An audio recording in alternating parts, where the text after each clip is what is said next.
12 senators have filed a joint resolution seeking to probe reports on the alleged spending of public funds to support troll farms.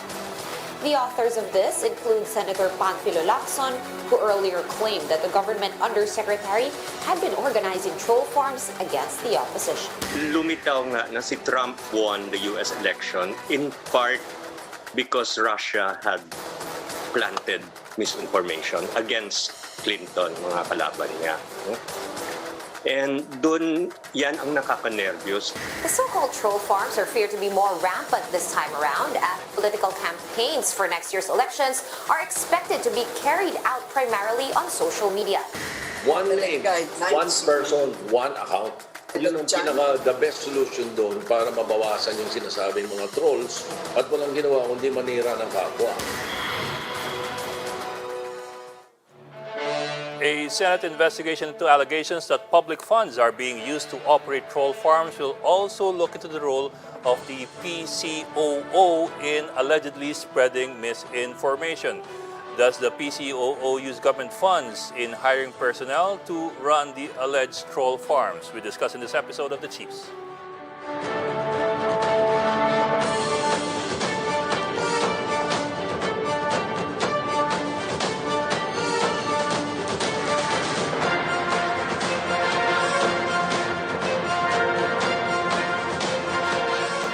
Welcome to this Tuesday edition of The Chiefs. I'm Ed Lingao, and of course with us is Robbie Lampay of One News here in the studio, and also joining us online, Ana Marie Pamintuan of the Philippine Star, and Lucy Cruz Valdez, the head of News 5. Robbie and ladies, well, happy Tuesday. Happy Tuesday. Ano yung big story mo, Bok? Well, we were monitoring South China Sea, West Philippine Sea, West Philippine lalo na Sea. these reports na may dumping. The waste. Really troubling. Unfortunately, speaking of misinformation, may sabit yung report because they used a photo from a different incident. Yun ba yung Great area. Barrier Reef? Great Barrier Reef. Yeah, I mean, unfortunately, it spoils the release of the report. It's something to be vetted. But ayun nga, that's precisely the thing about information. We have to vet everything to make sure everything is correct. Of Well, course. actually, Robbie, bagay yan sa pag-uusapan natin ngayon. Kasi, Okay, diba, segue, in a diba? way, hindi mo alam saan ang galing to, disinformation to, di ba? So, bagay na bagay. Na kayo, ah? Suwabe sa segue, inunahan mo si Ani Marie Inunahan mo si Ami. Okay. Unaan ako, ah. Okay, sige, let's bring in our first guest for tonight. Of course, we are talking about Senator Risa Ontiveros. Ma'am, thank you for joining us and welcome back to the Chiefs. Salamat, Good evening, Senator.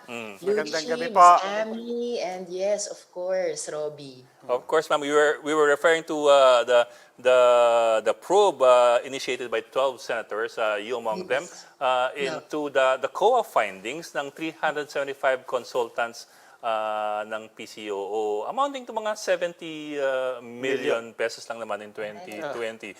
Pero what do you hope to find here? I mean, what are you looking for in particular? Kasi we've been talking about trolls and troll farms for the last 5 years, but I don't know if we've ever really found the troll site or the troll operations and so on down the line. What are we really hoping to find here? Well, some troll farms, or some troll sites rather, have actually been found in the past few years through the efforts of social media activists at yung mismong mga social media platforms. At sila po ay nagsimula na rin to take down some of these sites and to name, by way of a first step of making accountable, certain individuals who are responsible sa ganitong klaseng mga gawain.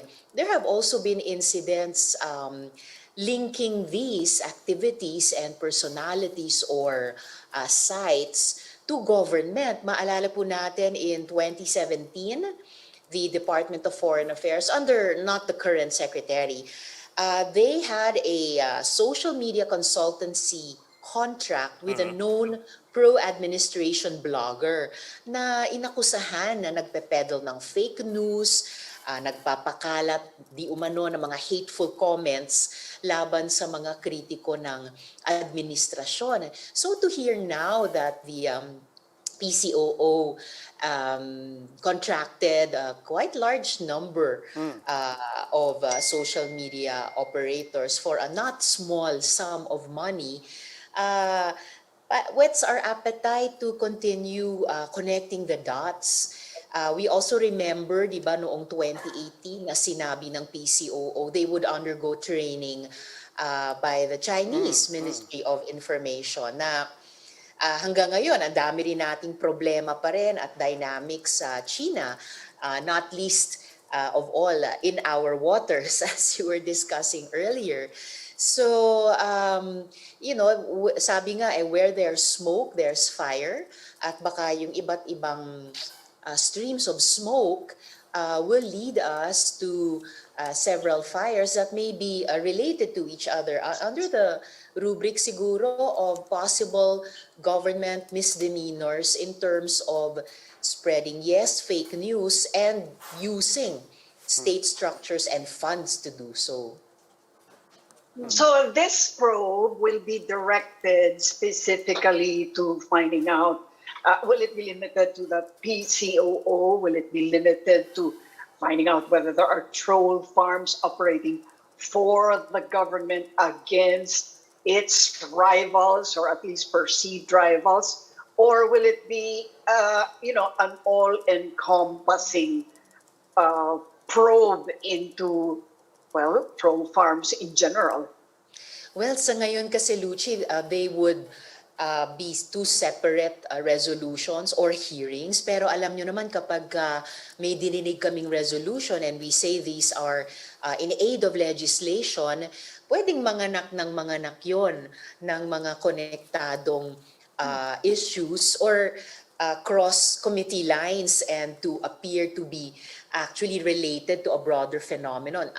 To give a recent example, yung pag-imbestiga sa POGOs began with the Blue Ribbon investigation into illegal workers, tumawid sa Labor Committee on unpaid taxes, tapos dun sa Committee on Women namin, beginning with POGO-related prostitution, then illegal detention, hanggang itong buong pastilla scam and trafficking. So, though we may begin inquiring separately into troll farms, tapos itong specific issue of the PCOO and its personnel, posibleng magdugtong-dugtong din. Well, speaking of panganganak, Yes. Your ultimate aim is to stop the troll farms, no? Pero kapag tinigil nyo yung isang site dyan, ang dali-dali naman mag-set up ng panibagong dummy accounts eh. Ano exactly, what are you planning to do to stop the proliferation of these accounts? Because it's the technology there and they're using it. That's true, Miss Annie. And to use a different image even from panganganak, kasi pag troll farms, gusto natin bunutin, di ba? Itigil na yung pagtatanim ng ganyan na insidious. It's like a bad seed, to use the name of a play actually. Pero kailangan talagang bunutin, itapon sa apoy yung ganyang klasing maling paggamit ng teknolohiya. But you are very right. No, in spite of the fact that some trolling sites have been identified and taken down, these are much fewer than the magnitude of that whole phenomenon. Yun yung irony about social media, di ba? Kilala natin siya bilang bahagi ng ating democratic space, so we would never also concede it to censorship. Pero yung original na democratic space na iyan, happy place para sa marami sa atin nung nagsimula, it has quickly been spotted and misused and abused for the most cynical purposes by those who have quickly mastered the technology. At tama kayo, ang dali-daling magtayo na naman ng bagong sites or networks of sites, though we take them down as fast as we can. Pero ano ba yung alternative na hindi na lang natin sila hahabulin, expose? Hindi rin eh. So we have to keep at it, pero we need all our smarts and all the help we can get to develop the technology within the technology, at nagsisimula na rin yung mga platforms mismo, to take back the technology from those who abuse it, to have some kind of recovery of civility online. Kasi grabe yung toxicity and, all the bad stuff related to lying in a very systematic way for very programmatic ends. Senator Riveros, I don't think anybody will disagree. Everybody, I think, knows what we're talking about. Everybody recognizes it's a problem. Pero yun nga lang, yung pagtigil nun, napaka-masalimuot ng usapin na yan, napaka-komplikado. But what does make this particular call for a Senate investigation peculiar is that you're dealing with a government agency.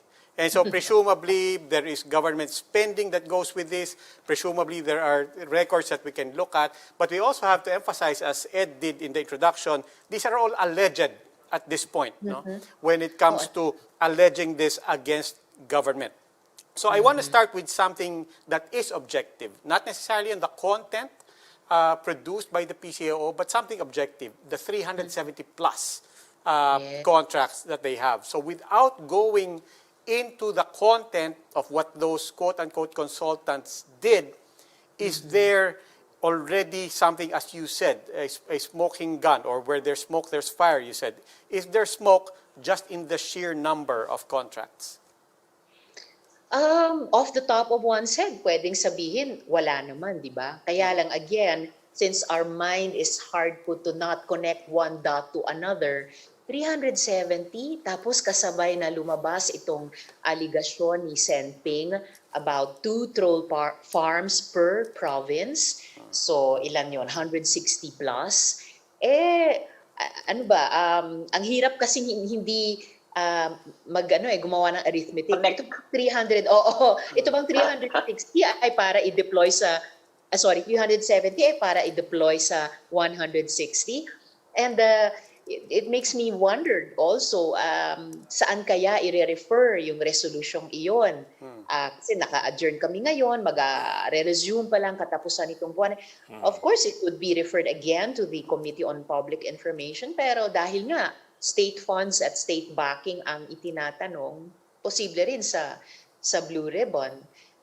Yun lang, it's hard to control our imagination from running not wild, but going a bit beyond the margins of the resolutions themselves. And as we try to move beyond imagination and even reasonable speculation, when you try to connect those dots and then try to connect not just the contracts to the content, but the nature of that content and of that operation, I imagine one key participant here, a stakeholder, if not the owner or having control over the actual information, are the platforms themselves. Yes. So when the Senate looks into this, are we expecting cooperation from the platforms? Oh, I'm very hopeful about that, Robbie. Kasi kahit nitong kamakailan naming inquiry tungkol sa anti-online sexual abuse and exploitation of children bill, the social media platforms were very participative, very helpful. At balita ko, they have continued to clean up and strengthen their own backyards in the wake of that hearing. Kaya palagay ko rin, umaasa ako that they will be as forthcoming in this hearing. I'm wondering how Aside you from the intend to strike that balance between. Because I'd like to imagine that you, of course, would want to be liberal about content and not want to censor. But on the other hand, you want accountability in terms of the use of public funds. So it's a balancing act. How do you strike that balance and make sure na kumbaga, where's the line that you have to draw, or where's the line that you can draw to say that this is illegal, this is not allowed administratively or criminally, and so on down the line? I guess drawing the line, not a 9-dash line, no, but drawing a line, especially on a front like this na ang bilis ng pagdevelop ng technology, won't be starting from scratch. Halimbawa, yung balanse sa no to censorship, kasi freedom of conscience and expression and speech. Oo, at fundamental na yun, nasa nasa saligang batas pati natin iyon. And then yung journalistic ethics na pinapractice nyo, alam na rin po iyon. Those are established values. And then I think still underdeveloped field of ano yung etika sa information and communications technology. So palagay ko hindi tayo magsisimula sa isang vacuum to try to draw the initial lines and then bring those lines closer together to strike a balance na timely sa taong 2021 as up to date as possible with the technology. Pero solidly tapat pa rin sa mga timeless na values. I think gaano man maging ka-advanced yung teknolohiya natin sa ICT, you will not be able to knock down from the pedestal such things as faithfulness to facts, no? Truth, fairness, a modicum of mutual respect, no? At saka yung pagiging makatao kahit matinding nagdedebate. So yes, but these are things, Senator, but Yes, you know, yes. as much as everybody agrees, these are Yeah, things we that you agree with cannot the values, legislate. yes. I mean, these are the things that Oh, yes. precisely You're we right. cannot legislate. It brings to mind, for example, red tagging. NTF-ELCAC, when we spoke with General Parlade numerous times here, they bring it to that question of free expression na, civil servant kami, pero ano pa rin kami. But it does, where we do meet is an acknowledgement that, or at least raising the question of, do things need to be defined? Is there even any kind of policy on how government should behave on social media? On Yes. public behavior. And what is the accountability precisely? On Kasi these as you things? pointed out a while ago, there have been troll farms found in the past, but nothing has ever been done about them except shut them down, which is basically, just shutting down a website and then they put up another one. So wala talaga nahahabol in the last 5 years. Totoong hindi natin kayang o dapat mag-legislate ng lahat. Like you cannot legislate emotion, you cannot legislate the principles of persons. Pero ang purpose naman 'di ba ng legislation tulad in terms of governance and social order, tulad sa inyong etika bilang mga journalists, the purpose that to set up some kind of handholds, footholds, handles, parameters. So kahit sa legislation, tulad sa saligang batas, we do based on certain principles, andun na nga sa preamble nung saligang batas natin. Tapos from law to law or within the whole Constitution itself, may iba't iba namang duty bearers dyan, diba? Siyempre, pangunahin yung Estado. But the state is not called upon to enforce everything in all spheres. Meron tayong nire-reserve sa individual na mamamayan with our conscience. Meron tayong nire-reserve sa, kaya hiwa-hiwala yung branches of government natin. At kayo, ang fourth estate, ang media na hindi pwede o dapat panghawakan ng Estado. So, I think even in coming up with a balance at saan yung line dito sa against troll farming or fake news, may iba't ibang accountable individuals, institutions dyan. Hindi lahat pwedeng kopongin lang o dapat kopongin ng gobyerno. Kaya lahat tayo sasabihin natin no to censorship. Pero Senator, mahirap na mag-accountable. So beyond shutting down the troll farms, ano pang pwede niya? Because the elections are approaching, I think we can all expect na mag-i-intensify yung activities na. Shut them down and shut them down. May lalabas at lalabas. Are you planning to conduct your own campaign to counter disinformation, for example? Are you planning to get supporters for funding, no? To have your own people counter all this disinformation as soon as they come up? Kasi yun lang ang panlaban dyan, di ba? You have disinformation, you have lies, hindi ilabas niya yung katotohanan. Is there that kind of discussion going on, especially in the opposition? Nako, matagal na yung diskusyong iyan, di ba? Siguro kalahating dekada na at least. Ang problema, we haven't been able to put the muscle, the people, the resources behind it. Way ahead na yung mga nagbubuo ng troll farms at nagkakalat ng lagim ng fake news. And I don't think realistically kaya pang humabol, hindi lang ng oposisyon, pero ng mga mamamayan na ayaw ng ganyang klaseng gawain. I don't think kaya pang within the time, the next less than a year, di ba? Kaya pang humabol in terms of infrastructure at saka pera. But we have to keep on resisting being shut down and our voices silenced. So to whatever volume we can keep on, keep those voices out there, put out the information, the truth. We must keep at it. At hindi lang sa social media, no, on the ground. As far as it's possible, ang hirap ngayon mag-organisa dahil pandemya. At yun na nga, engaging different stakeholders, engaging kayo sa mass media. Well, I think the reason precisely why some critics, especially from the government, are also downplaying this is because they think that this is nothing more than just another election strategy for the opposition. No? That you're raising this issue now, which has been with us for over half a decade, as you say. Just in time for the opening of the election season. Let's just call it that way. No? Paano mo sasalagin yung mga ganyan accusations or observations, no, na kaya nyo ang ginagawa yan ngayon dahil kasi malapit na ang kampanya. Naku, sasabihan ko po sila, excuse me, administration. Matagal na po naming nire-raise ang mga isyong ito at matagal na rin ginagawa ang mga ganito.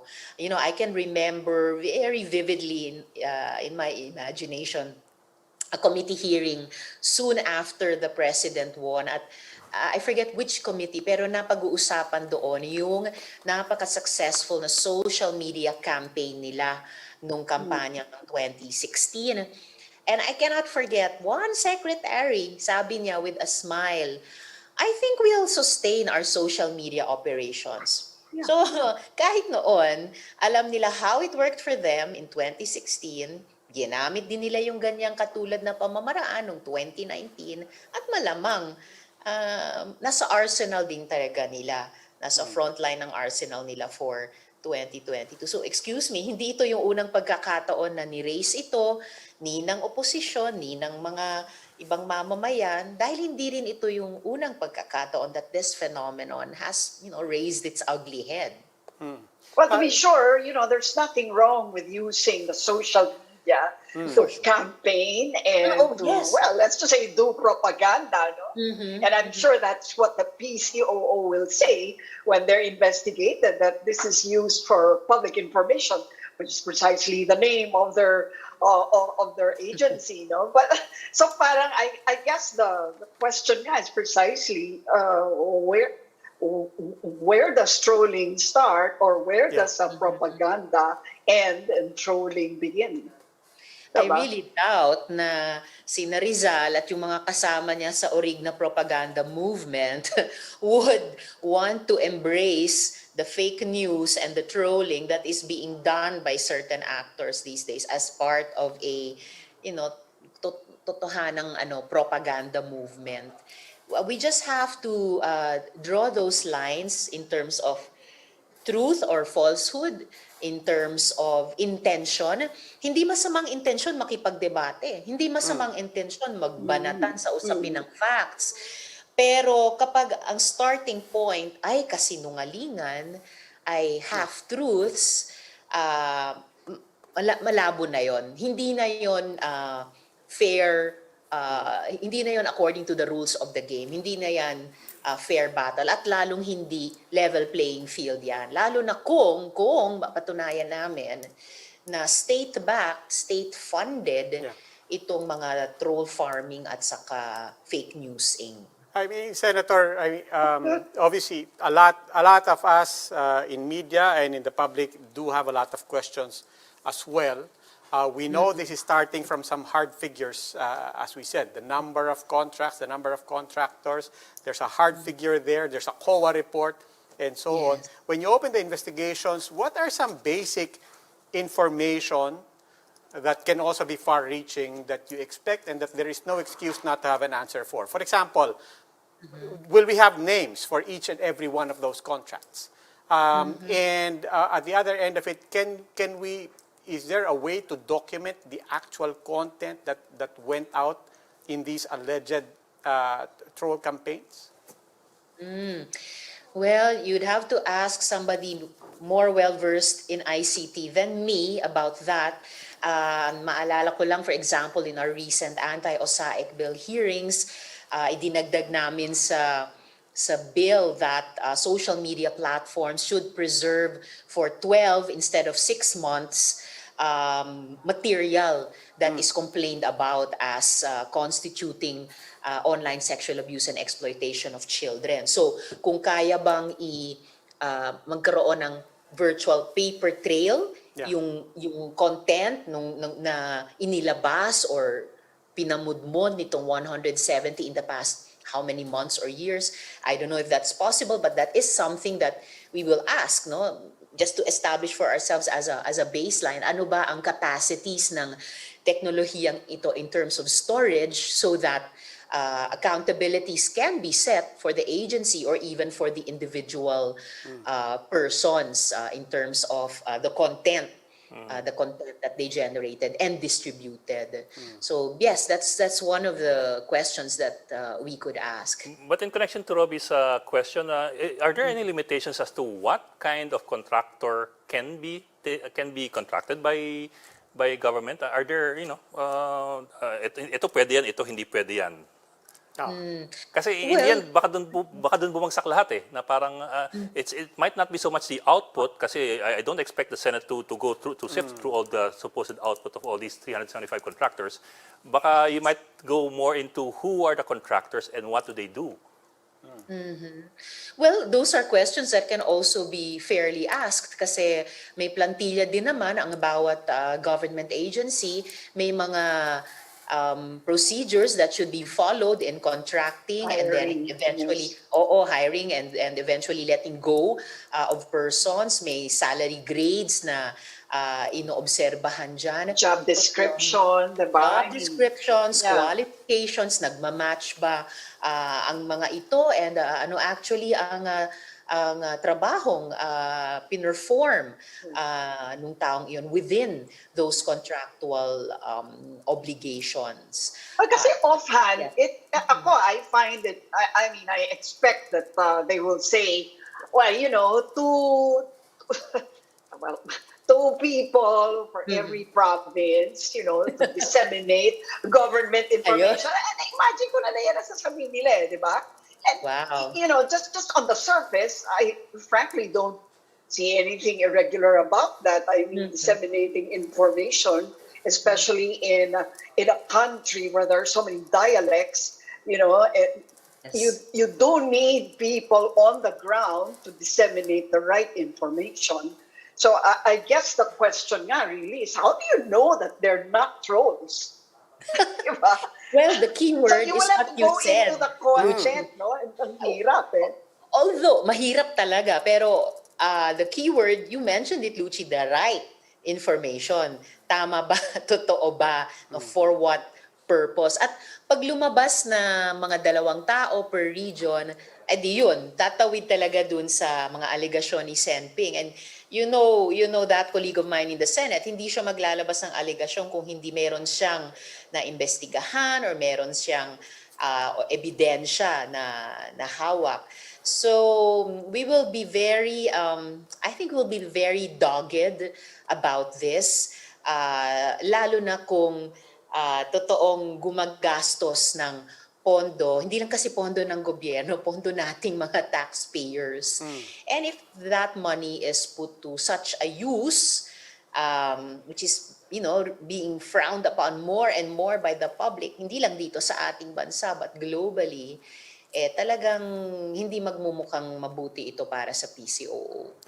Senator, when it comes to trolling, as you know, it's not just the content per se, but also the behavior of how Yes. these different agents interact. I'm just curious, once you get information and data, let's say from the platforms, let's say from Facebook and Twitter, I'm really just wondering the process and what the rules are here.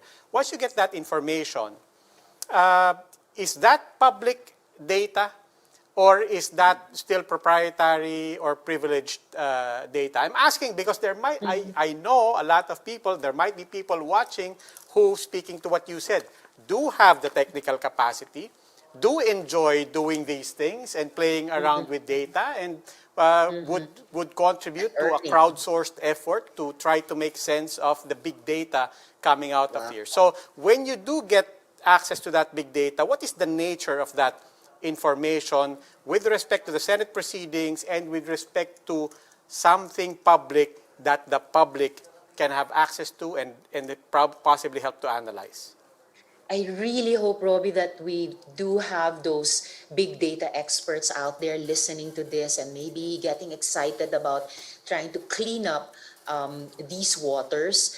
Kapag lumabas na ito sa Senate hearings, hindi na siya pwedeng manatiling proprietary lamang. They will constitute public information kasi papasok na rin sa records ng Senado. And in any case, may kinalaman ito sa trabaho ng mga empleyado o contractuals ng gobyerno kung sa PCOO ito. And so these will definitely be subject to legislative oversight na yun naman yung aming trabaho. And those big data experts will have to help us, teach us to wade through that voluminous content. I don't know if they have a way of taking, say, a representative sampling, isang percentage lang ng voluminous na volume na iyan. Tapos i-test for certain, kasi sinimulan na rin bigyan ng definition ang trolling.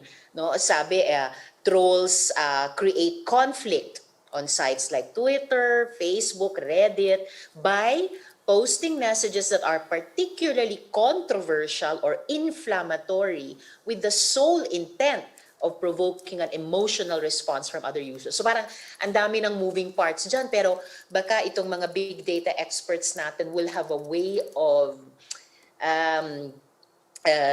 separating these one from the other and assigning some way of giving weight or measuring in terms of intensity or I don't know what characteristic, and therefore saying, okay, dito sa sampling na ito, nung nakuha namin sa material nitong 370, ay this much ay may ganitong characteristics. Sabi din sa definition ng trolls, trolls also post misleading statements or outright lies on the internet to manipulate public perception of issues or persons, and they set up fake social media accounts in order to retain their anonymity.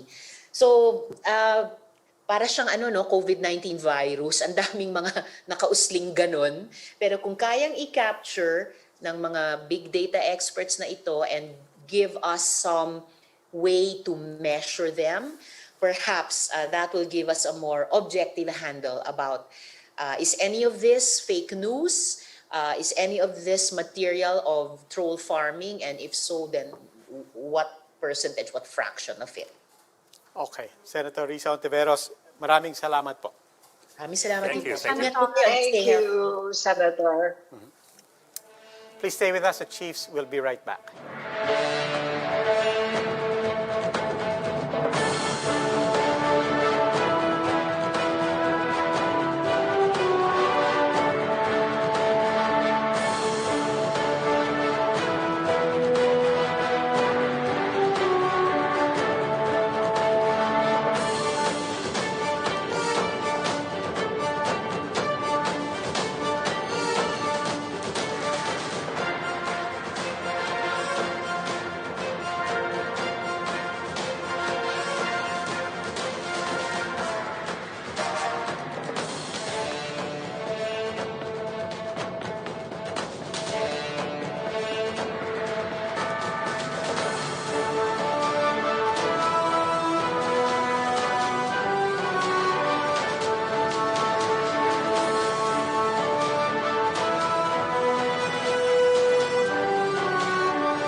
Welcome back, the Chiefs here on One News. Joining us now is Dr. Ronjin Solante, head of the Infectious Disease Unit at the San Lazaro Hospital. He is also a member of the DOST Vaccine Expert Panel. Good evening, Dr. Solante.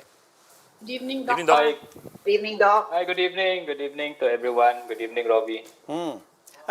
Doc, dumadami naman yung taong nababakunahan. Government is quite confident that as we get more people, that by December, kahit papano, they're looking at maybe 40% of the population na nabakunahan na. No? Despite this, you've gone on record saying that maybe we should be GCQ until the end of the year.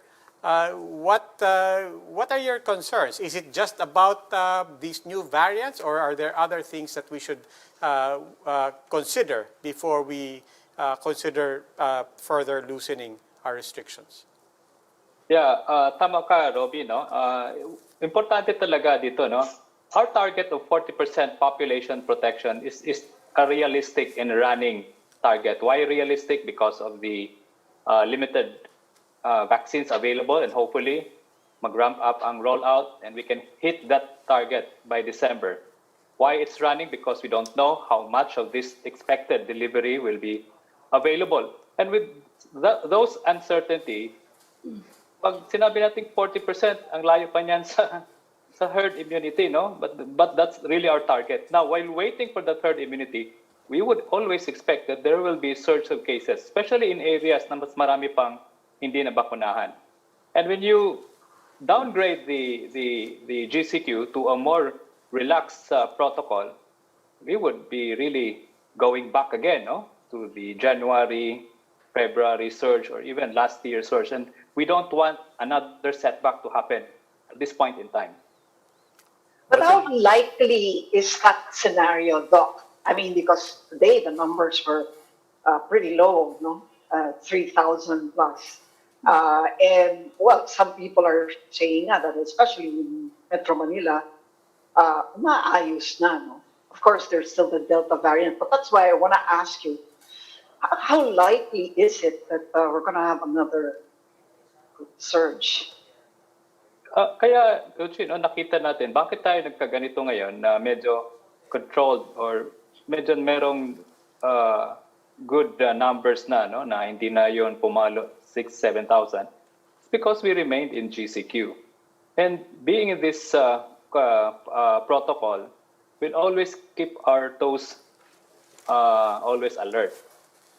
Hindi ka maging complacent sa pagsuot ng face mask, face shield, and especially the unwanted gatherings. No? I'll give you some examples of countries where vaccination rollout has been higher than 40%, 50 or even 60%. Israel, US. But again, if you look at the news now, they're already experiencing another surge of cases. No?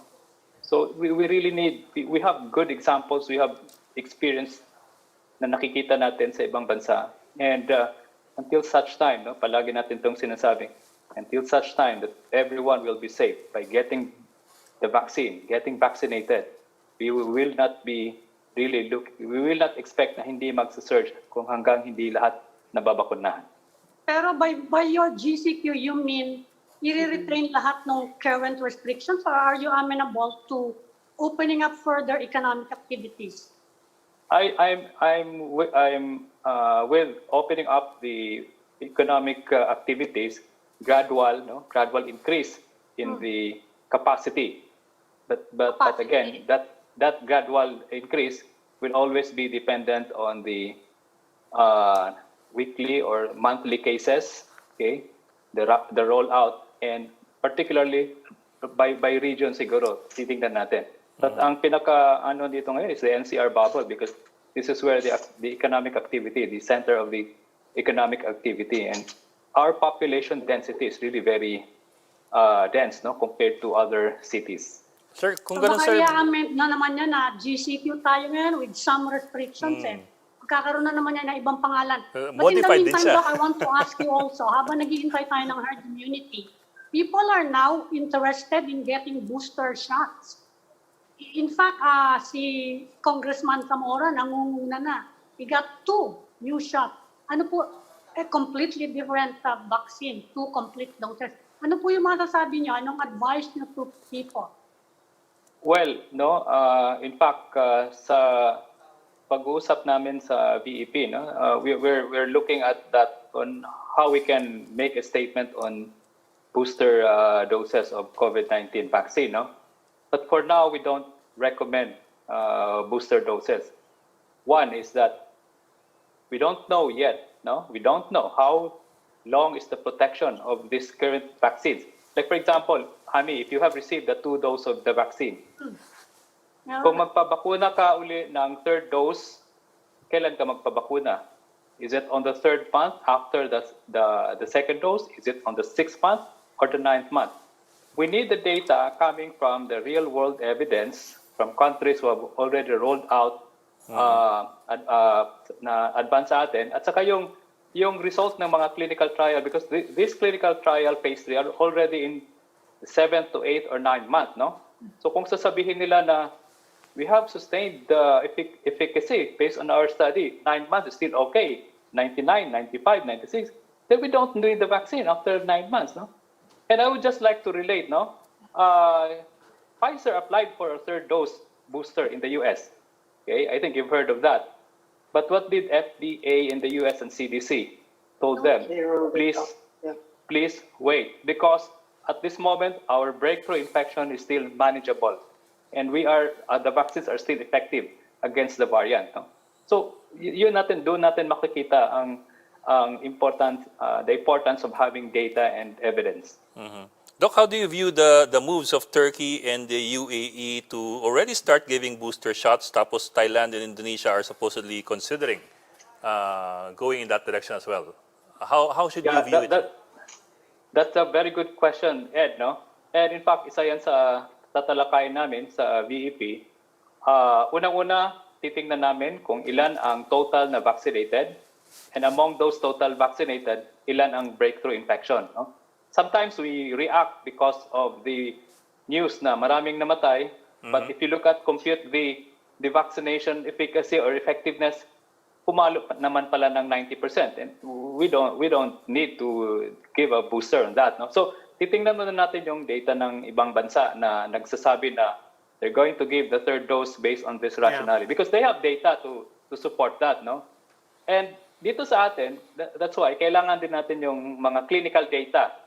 Doon sa mga bakunahan ng Sinovac na kompleto ng 2 dose, or sa Astra o sa Pfizer, ilan dito ang nagka-infection, ilan ang breakthrough infection. And then we will look at it kung talaga bang alarming na we need a booster shot. Dahil ang importante dito, we need a booster shot. If you're receiving a Sinovac 2 dose, ano ang i-booster mo? Is it a 3rd dose of a Sinovac or another platform like a Pfizer or Astra? We have to be definite with that, no? And it should be backed up by evidence. Yes, but in the meantime, Doc, just to, it's complicated enough for people in the front lines, and especially those trying to roll it out on a national level. But for example, going back to Thailand, one issue they have, and there's a leaked document supposedly that the Thai officials are fretting that kung lumabas that they do endorse a booster shot from another brand, that could, the optics of that is going to be very hard to contain. That it might send a signal to the public that Chinese brands, Chinese vaccines in particular, are not that effective. So this goes beyond the question of science. It goes beyond the question of the data and even the performance. It is really just the public perception. And when I was reading that, I realized that optics problem is not going to be contained in Thailand. I mean, that news is going to spread all over the world, especially in a country like us. People are going to say, oh, look at what's happening there. So I'm just wondering, all of these discussions, what does it do while we are, in the meantime, still trying to convince people, okay pa rin to, 90% pa rin to, as you said, effective pa rin to. How much harder is it becoming to convince people to still go for the shots that are available? Kaya, no, I agree, totally agree with your inputs on that. No? Kaya nga, we have to be careful in releasing statements. In fact, especially for we need a booster, and then there are people who are already getting the booster. So talagang that will really undermine the current efficacy, effectiveness of the 2-dose vaccine that we're rolling out now. Kaya we have to be careful with this information. We have to be careful with this mga statements natin. Kasi pag meron kang ganon, that will add another element of vaccine hesitancy. Hindi pala gumagana itong Sinovac kasi ganitong sinabi ni doktor. Ganito ang sinabi ng mga doktor ni ganito, ni ganyan. Ang mga eksperto naman, palagi lang sinasabi na we have to trust the vaccine. We need data. Itong kabila naman gusto nang magpa-booster. I mean, we have to consolidate our data. We have to consolidate our recommendations. Primarily, number one, we lack the numbers in terms of the vaccine supply. And if we want to be truthful about this, ang gusto natin, lahat mabakunahan mo na before you can get the booster. Doc, you were referring to... Dok, wala pa ba tayong any conclusion that we can reach based on the, say, 3.5 million fully vaccinated already? Is it too early to draw out some conclusions from that real world, as you say? Yeah. Magandang tanong yan kasi nung inopen ko rin yan, na like, for example, only 7% or less than 10% are vaccinated. Can a breakthrough infection computed based on that 10%, can that be conclusive enough to say na hindi ito gumagana? No? That's another issue there, no? So titingnan talaga natin yung data, himay-himayin natin, and we need the minds of other experts on how we can go about and recommending this booster para maingat ang recommendation na hindi rin magiging bababa ang vaccine acceptance, especially for the Chinese-made vaccines. Doc, related to the limited supply, ang iniisip ngayon ng ibang tao, magfa-first dose ng one brand, yung mix and match na, no? Yung second brand, kahit ano na lang na available. Well, what do you think of the mix and match? I know the World Health Organization said wag daw. But kung walang mapagpupuntahan, paano yun? Yun nga, problema mag-mix and match ka, kulang nga ang bakuna, ano ba i-mix mo? Ano ba i-match mo? Hindi, kung ano kasi yung dadating, limited yung dumadating sa LGU So, paano yun? Hindi, ganito yan. Kung limited yung dumarating, yung imi-mix mo, nakalaan na doon sa second dose ng ibang population, di magka-problema tayo, no? So, I mean, we have to focus on what's the current recommendation by the Department of Health, by the expert panel, na? 2 dose, same platform. Saka yung iba, kapag ganyang na-delay, halimbawa ngayon, merong 1 to 2 weeks delay sa LGUs Tapos yung kumpanya nila nagkaroon, kumukuha na lang yung ng ibang brand from the company. Anong masasabi niyo naman sa gano'n? So yung delay, that's an acceptable naman na in vaccines, no? 2 weeks, 4 weeks, or even up to 6 weeks delay, no? Pwede pa yan. As long as the second dose should be given and the same platform of the second dose should be given. Kailan nga ba masasabi, Doc, na masyado na matagal yung waiting time between the first dose and the second dose? I mean, when do you say na, nagpaso na yung first dose ko, dapat mag 2 doses na ako? So have you doon at natin least figured that out? Yeah. Doon natin makikita yan sa mga first dose efficacy data, no? Or efficacy data. How long? Like for example, there are already data na nagbigay ka ng first dose ng itong bakuna. Tapos based on this efficacy data, nagwi-wane off yung efficacy niya after 3 months or something like 6 weeks. Dapat ibigay mo na siya within the 6 weeks or not more than 6 weeks. Parang ganun yan. So, kailangan talaga may ibibigay yun based on that data. So, sa ngayon, tinitingnan pa natin ano yung pinaka-longer na interval. No? Ang alam pa lang natin, like for example, AstraZeneca, alam natin is 12 weeks, no? Yes. Tapos yung may Yung mga data na... daw, nag-apply na 90 days na lang daw ang gawin, no? Sa ang haba. Di ba ang haba? No? What about Sinovac? Ano yung safe? Sinovac waiting time. Ang sa Sinovac naman, wala silang specification, walang specific kung how long, no? Ang pinaka-longest na pwede nating pang may bigay. Basta ang recommendation natin, the soonest time na darating yung 2 dose, ibibigay natin. Pwede na. And we don't, yes. So kung nagpabakuna ka ngayon, siguro naman hindi mo dapat antayin yung November para magpangalawang bakuna. I mean, dumadating ba sa point na wala na, paso na, gano'n? Kumbaga, meron bang cut-off? Ano yan? Meron bang cut-off? Ganito yan. Halimbawa, may mga ganong scenario. Then, madali lang naman yan. The VEP can convene and then give the recommendation to the Department of Health by specific situation. No? So, halimbawa, more than 6 weeks na or more than 3 months na, wala pa rin Sinovac. Then we have to make a decision on that na ano ba yung available na pwede nating ibibigay at this point in time para lang makumpleto ang 2 dose. Ganun. In the meantime, Doc, yung isa naman talaga root cause dito is for a lot of people, tao lang. Diba? I mean, yung iba, hindi talaga matanggal yung pangamba. Yung iba, sabihin na natin, praning, all legit. Diba? And, but therefore, some people are also resorting to antibody test. Yun ba po? I mean, may value po ba yun, yung mga antibody test? Yeah, so isa din yan sa mga tinitingnan natin, no? And I think the Department of Health has already released, no? And FDA released a statement on the utility of an antibody test after a vaccine, no? Or vaccination. So unang-una, we don't need an antibody test to measure kung meron kang antibody after vaccination. Why? The current test for the antibody is not optimized and it's not also intended for the antibody that is produced with vaccine. May mga data na nakikita tayo na mataas ang antibody after vaccination pero nakakuha pa rin ng infection. May mga data na after the vaccination, walang antibody pero mataas ang protection, hindi nag-develop ng symptoms after exposure. So doon mo nakikita na hindi lang, no?